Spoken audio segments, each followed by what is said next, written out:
Termina prazo de 24 horas dado por Israel a palestinos para deixarem a faixa de Gaza. Exército israelense inicia as primeiras operações para a invasão terrestre em Gaza. E você vai ver também.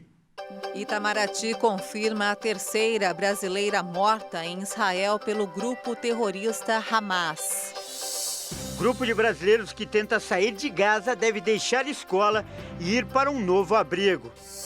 Governo anuncia envio de 149 brigadistas para combate a incêndios florestais no Amazonas. Centenas de crianças são homenageadas na sede da Igreja Internacional da Graça de Deus, em São Paulo. Agora, no Jornal das 18h30.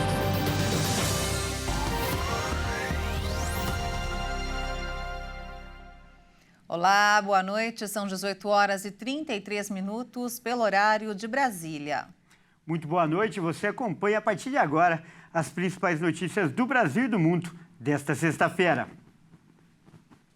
Terminou agora há pouco, às 18 horas, pelo horário de Brasília, o prazo estipulado por Israel para os moradores de Gaza deixarem a região.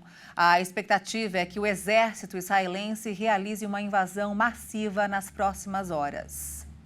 E os israelenses já iniciaram as primeiras operações por terra no local. As ações seriam um preparo para a grande invasão. O objetivo inicial é o resgate de pessoas que foram feitas reféns pelo grupo Hamas.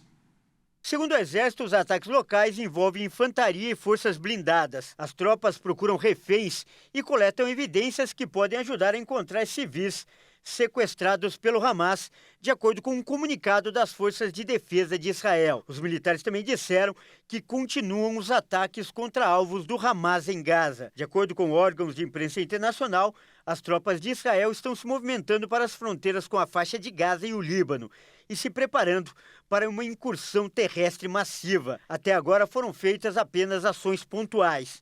Na noite desta quinta, o comando do Exército de Israel orientou que todos os palestinos da região norte da faixa de Gaza fossem para o sul do território em 24 horas. A ordem é para que os moradores só voltem para o local quando Israel autorizar. Cerca de 1.100.000 pessoas moram na área indicada. E de acordo com os números atualizados, mais de 3.000 pessoas já morreram no conflito. O primeiro-ministro de Israel, Benjamin Netanyahu, fez um pronunciamento nesta sexta-feira e disse que isso é apenas o começo, mas não detalhou quais serão as próximas ações. E a ONU criticou o ultimato dado por Israel aos moradores da Palestina. O secretário-geral da entidade afirmou que é impossível deslocar 1 milhão de pessoas em um prazo tão curto. O secretário-geral da Organização das Nações Unidas, Antônio Guterres, alertou que o risco no Oriente Médio atingiu um novo patamar. Para ele, levar mais de 1 milhão de pessoas a um local sem comida e acomodação é muito perigoso e impossível. Guterres afirmou que os hospitais não poderiam aceitar pacientes e o sistema de saúde já está à beira de um colapso. Ele lembrou ainda que há uma crise de saneamento e Gaza está sem eletricidade. O secretário-geral da ONU pediu acesso humanitário à população. Afirmou ainda que até as guerras têm regras. Por outro lado, Guterres também mandou um alerta ao Hamas. Disse que civis não podem ser usados como escudos e que os reféns precisam ser liberados. E agora nós vamos falar sobre os brasileiros que estão na faixa de Gaza. O governo mandou o avião presidencial buscar essas pessoas no Egito. Cerca de 22 brasileiros solicitaram ajuda para deixar a região. A decolagem ocorreu na base aérea de Brasília na tarde de quinta-feira. E agora o avião está em Roma, na Itália. O grupo de brasileiros que está abrigado em uma escola no norte da faixa de Gaza tentou deixar o local rumo ao sul da região nesta sexta-feira, mas precisou retornar ao abrigo. O avião chegou em Roma, na Itália, e segue aguardando autorização para ir ao Egito resgatar os brasileiros que pediram repatriação e estão no lado palestino do conflito no Oriente Médio. Uma nova tentativa será feita na manhã de sábado. O ônibus que será usado para retirar o grupo do local se atrasou para chegar à escola porque o caminho percorrido foi atingido por bombas. Com capacidade para 40 passageiros, o avião presidencial foi cedido especialmente para essa missão. O ministro das Relações Exteriores, Mauro Vieira, já entrou em contato ontem com o Ministério das Relações Exteriores do Egito para garantir uma passagem humanitária para os brasileiros fazerem a travessia entre Gaza e Egito, a partir de onde seria mais viável permitir aos brasileiros um retorno seguro. Também nessa sexta-feira, o 4º voo transportando brasileiros resgatados de Israel saiu de Tel Aviv. O voo com 215 passageiros da Força Aérea Brasileira tem previsão de chegada no Aeroporto Internacional do Galeão, no Rio de Janeiro, na manhã desse sábado. A terceira aeronave, com 69 repatriados, chegaram em Recife e em São Paulo nessa manhã. O Brasil já resgatou 494 pessoas até o momento. E um avião fretado com 172 israelenses que estavam em diversos países da América do Sul, incluindo o Brasil, saiu hoje do Aeroporto Internacional de Guarulhos, em São Paulo. A aeronave seguiu para Tel Aviv, a capital de Israel. Entre os passageiros estão cidadãos de Israel que foram convocados pelo governo para combater na guerra contra o Hamas. Também fazem parte do grupo turistas que querem voltar ao país de origem e voluntários que desejam ajudar as vítimas. E o Itamaraty confirmou a morte de mais uma brasileira em Israel. Carla Stelzer Mendes, de 42 anos, estava desaparecida desde o início dos ataques do Hamas no sábado. A morte da terceira vítima brasileira dos atentados praticados pelo Hamas foi confirmada em Brasília. Carla Stelzer Mendes, de 42 anos, também estava na festa de música eletrônica perto da faixa de Gaza e foi assassinada pelo grupo extremista Hamas. O israelense Gabriel Azulay, namorado de Carla, havia sido encontrado morto na quarta-feira em Israel. A brasileira, que nasceu no Rio de Janeiro e tinha cidadania israelense, morava no país com o filho de 19 anos, integrante do exército local. Além de Carla, outros 2 brasileiros que também estavam nesse festival de música eletrônica foram encontrados mortos. A carioca Bruna Valiano, de 24 anos, e o gaúcho Hanani Gleiser, de 24 anos também. Bruna Valiano se mudou para Israel em 2015 e estudava comunicação e antropologia na Universidade de Tel Aviv. Ela também foi instrutora de tiro das Forças de Defesa de Israel entre 2018 e 2020. Aqui no Brasil, o ministro do Supremo Tribunal Federal, Alexandre de Moraes, votou por condenar mais 8 réus dos ataques de 8 de janeiro. O grupo responde pela invasão e depredação das sedes dos 3 poderes em Brasília. Moraes, que é relator dos casos, propôs penas que variam de 3 a 17 anos de prisão, além do pagamento de 30 milhões de reais por danos morais coletivos.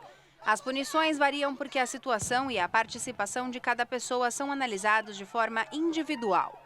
A Corte começou a analisar em sessão virtual o 4º conjunto de ações penais contra acusados das ações antidemocráticas. O plenário virtual é um formato de julgamento em que os ministros apresentam seus votos em uma página eletrônica do Supremo. Os advogados podem apresentar argumentos nas sustentações orais por áudio.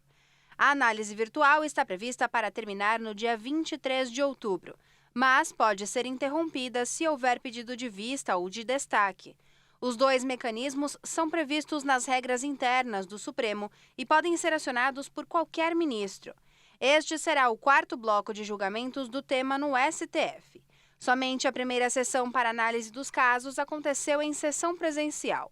Os processos foram abertos a partir de denúncias da Procuradoria-Geral da República e os acusados respondem a um total de 5 crimes.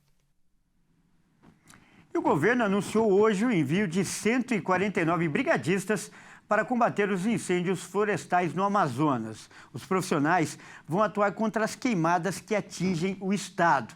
A fumaça colocou Manaus entre as cidades com a pior qualidade do ar no mundo. A nuvem cinzenta cobre desde prédios a pontos turísticos. Encoberta por fumaça de queimadas desde as primeiras horas do dia, Manaus ficou entre as cidades com pior qualidade do ar no mundo. A plataforma Selva, que monitora os níveis de poluição do ar na capital, mostra que a qualidade do ar está péssima em pontos da cidade. A situação é tão ruim que a poluição até ultrapassa os limites da escala, que mede os níveis de partículas por metro cúbico. Numa escala que vai de 0 a 160, Manaus chegou a atingir 499 partículas por metro cúbico.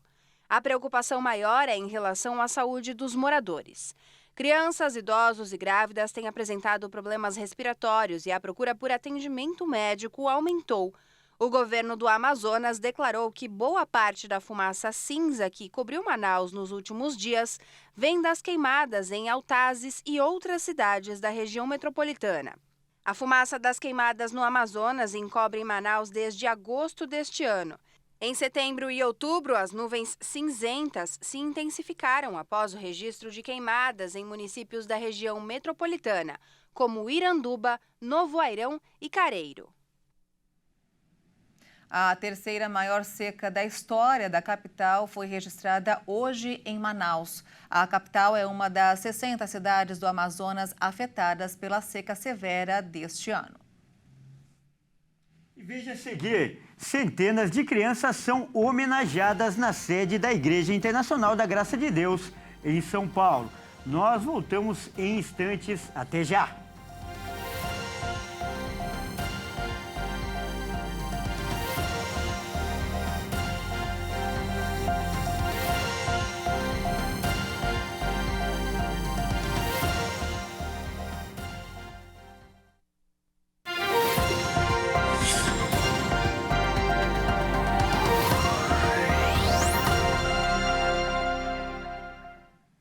Estamos de volta, 18 horas e 46 minutos, pelo horário de Brasília.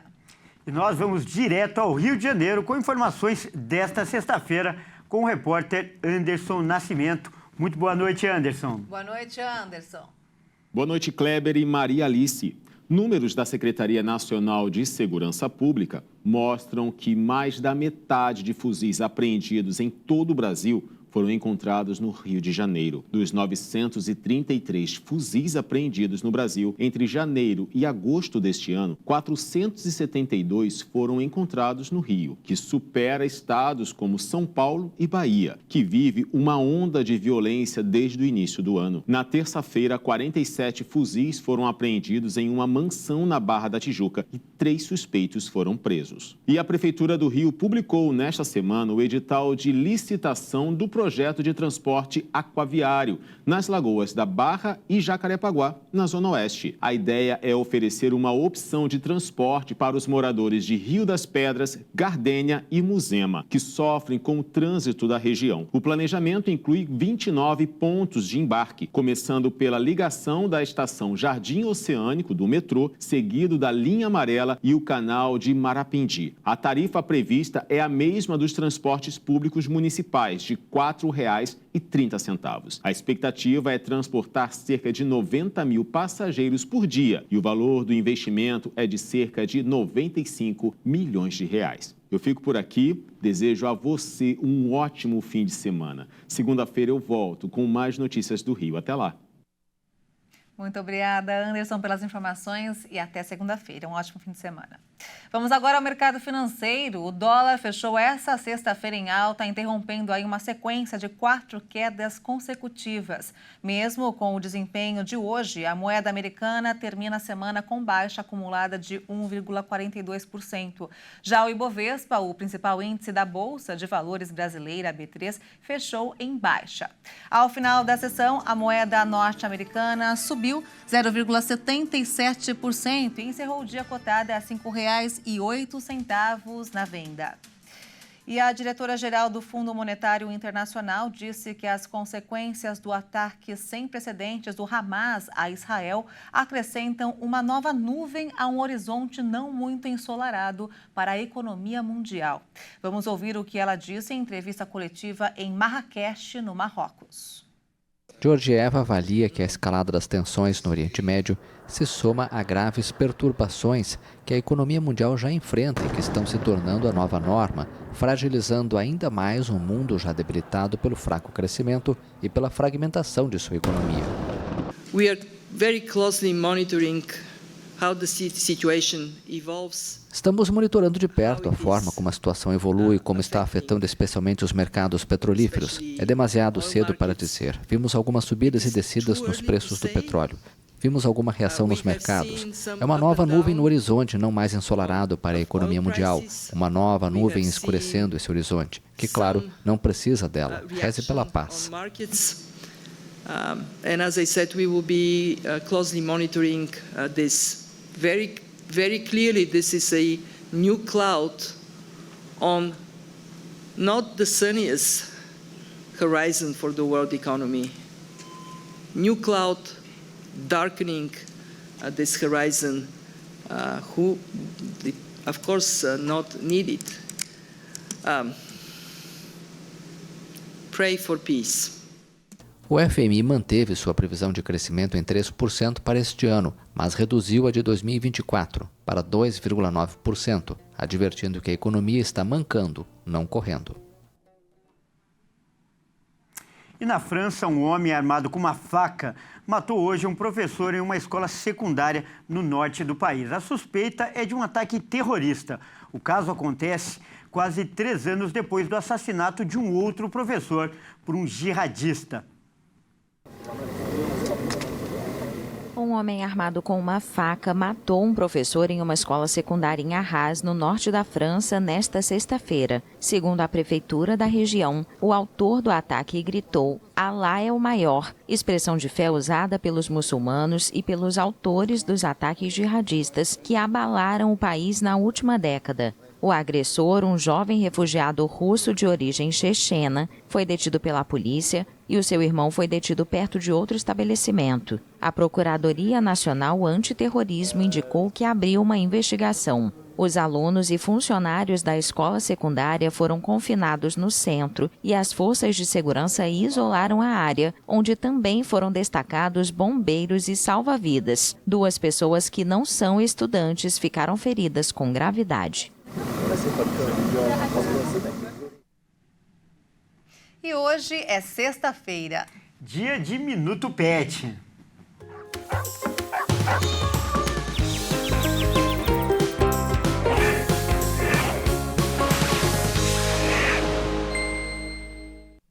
E Caroline Povoleri está aqui para falar sobre um encontro muito fofo e especial. Boa noite, Carol. Boa noite, Carol. Boa noite, Maria. Boa noite, Kleber. Boa noite a todos que nos acompanham aqui no Jornal das 18h30. Nos Estados Unidos, uma mãe criativa permitiu que a sua filha de 6 anos se aproximasse da sua ave favorita, um beija-flor. Sabemos que esses lindos colibris normalmente voam para longe quando alguém se aproxima. Então a mãe transformou a filha em uma flor gigante. Em uma máscara de acrílico, ela fixou 3 mangueirinhas adornadas com flores, simulando aqueles potinhos com néctar que nós colocamos no jardim. E através dessas mangueirinhas, saiu o alimento para o beija-flor. O néctar atraiu os passarinhos para perto da criança, que aguardou pacientemente a visita tão esperada. Em pouco tempo, a ave estava ao redor da criança, que ficou imóvel para que o beija-flor pudesse se alimentar. A engenhoca promoveu tanta alegria que a família inteira quis se fantasiar da flor gigante, incluindo a mamãe genial. Os beija-flores são aves de pequeno porte que habitam nas Américas. Ao todo, existem mais de 300 espécies deles. Que graça, Muito Carol. fofo. Não é à toa que toda a família quis participar da experiência. Você né? viu o Adquiriu irmãozinho e a mãe. E a mãe. Muito lindo. bacana. Que ideia genial, né, Carol? Genial. Muito Você já quis se bacana. aproximar de algum bichinho tanto assim? Ah, já queria criar um buquê de flores só para receber esses beija-flores, Não né? Carol, muito obrigada, viu, pela sua participação. Aguardamos você na próxima semana com mais novidades aí no Minuto Pet. Obrigada. Até semana que vem. Até semana que vem, Carol. Até, Kleber. Bom final de semana. E como todo mundo sabe, ontem, dia 12 de outubro, foi o Dia das Crianças e muitos meninos e meninas comemoraram a data na Igreja Internacional da Graça de Deus, em São Paulo. É mesmo, e eles ganharam um presentão. O dia foi de muitas brincadeiras, diversão, aprendizado e, é claro, louvor a Deus. Vamos conferir como foi essa festa. Mãozinhas carimbadas com coroas como um passaporte para entrar no reino dos céus. O tema da festa deste ano. As crianças precisam ter voz e vez, oportunidade de realmente cumprir-se aquilo que a palavra de Deus diz. Deixai vir a mim os pequeninos, porque dos tais, deles é o reino dos céus. O evento realizado pelo Ministério Crianças que Vencem, na sede da Igreja Internacional da Graça de Deus em São Paulo, começou com a palavra. A Bíblia diz, quem não conhece Provérbios 22:6, você conhece o que diz lá? Ensina o caminho ao pequenino, que quando ele crescer, ele não vai se desviar dele. Em seguida, teve muito louvor a Deus e, claro, muita diversão. Contente estou em meu coração, aos céus eu vou, essa é minha canção. Vários corais se apresentaram na festa. Coral de Guaianazes, Hermelino Matarazzo e São Mateus. Além do SIG das Crianças que Vencem, da sede São Paulo, ao som da banda JQV Team.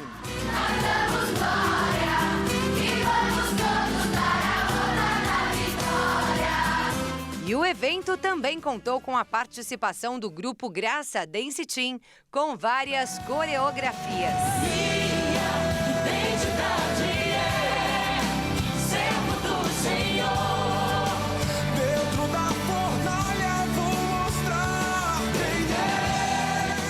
Depois de coroadas, as crianças ganharam a missão de coroar os adultos. E a emoção tomou conta. Quero ser como criança, te amar pelo que é. Tem adulto sem a coroa ainda, crianças. Vamos lá, vamos trabalhar, crianças. Voltar à inocência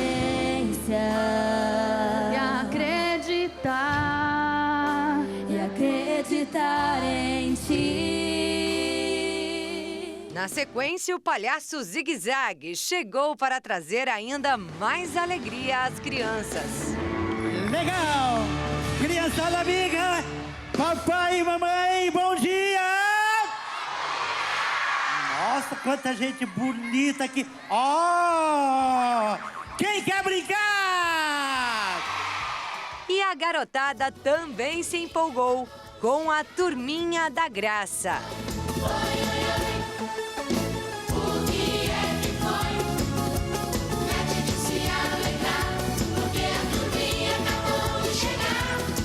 A turminha é uma bênção, né, para os pequeninos. Os bonecos, quando chegam, trazem a alegria de Deus para a galerinha. E a turminha, a revista está completando 18 anos deste ano. Então é uma data muito especial. Em setembro chegou uma personagem nova, Sofia. E em dezembro chega um outro personagem, o Raj. E tem mais uma surpresa para a galerinha. Agora, mês que vem, tem um clipe de animação de uma música de parabéns. Ou seja, os aniversários nunca mais serão os mesmos. Serão agora com a Turminha da Graça. Fica essa novidade quentinha para encerrar esse Dia das Crianças mais do que especial na sede da Igreja Internacional da Graça de Deus em São Paulo.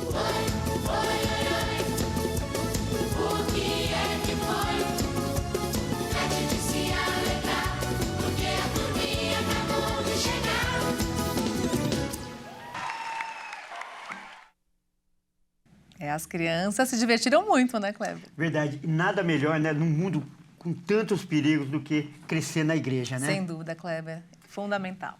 E olha só, o Jornal das 18h30 termina aqui. Você acompanha agora outras informações durante a nossa programação. Uma ótima noite para você. Obrigada pela sua companhia, uma boa noite para você e um excelente fim de semana. Tchau.